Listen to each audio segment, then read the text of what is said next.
Welcome back to Friday Refresh, brought to you by Liberte Ministries. You can find out more about them at travisloveshaiti.com. Last week we talked about the need for a village. Relationships benefit us in our physical, emotional, and our spiritual health.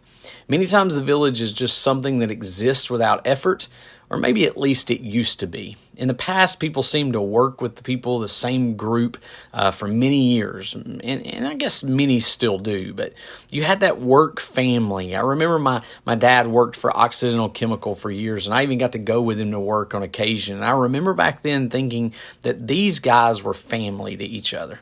Then there are neighborhoods. I never really had a neighborhood per se growing up, but I had neighbors that I hung out with and got in trouble with. I live in a neighborhood now, and my kids enjoy those friendships, and we enjoy having the village of parents that help us. Travis and I also enjoyed a large extended family. His mother and my father are siblings, and they were a part of an 11-kid bunch. My mom had 3 siblings with several step-siblings. Travis's father had 11 other siblings. So if you start trying to add all those aunts and uncles combined, it would take a calculator. That was quite a village for each of us to keep us in line. The other constant village has been the church. Travis and I grew up in the same one. Those individuals at the Jacksonburg Church of Christ in Lauderdale County, Alabama, were certainly a village that helped keep us on the straight and narrow.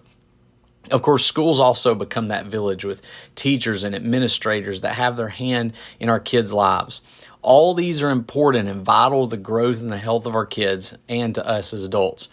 But I cannot imagine growing up in an age of uncertainty where you may be suddenly isolated from those villages. I didn't see my parents over a month during Christmas time due to COVID scares and finally a COVID diagnosis. We didn't exchange Christmas until almost February.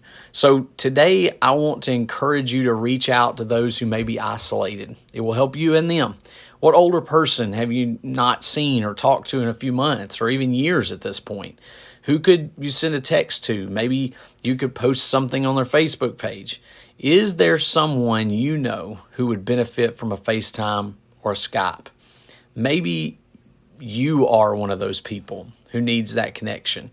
You can reach out to. Don't wait for others to call you. Maybe they need it as much as you need them. I'm thankful that we have the capability to connect online, even though it is not quite the same. Maybe it will get us through this bump in the road. I think most of us have learned that we truly miss the way it used to be. I'm praying that it will be that way again. I'm thankful that it's heading that direction. Whatever the case, the village needs you. Do your part to encourage your village. And that, my friends, is your Friday Refresh.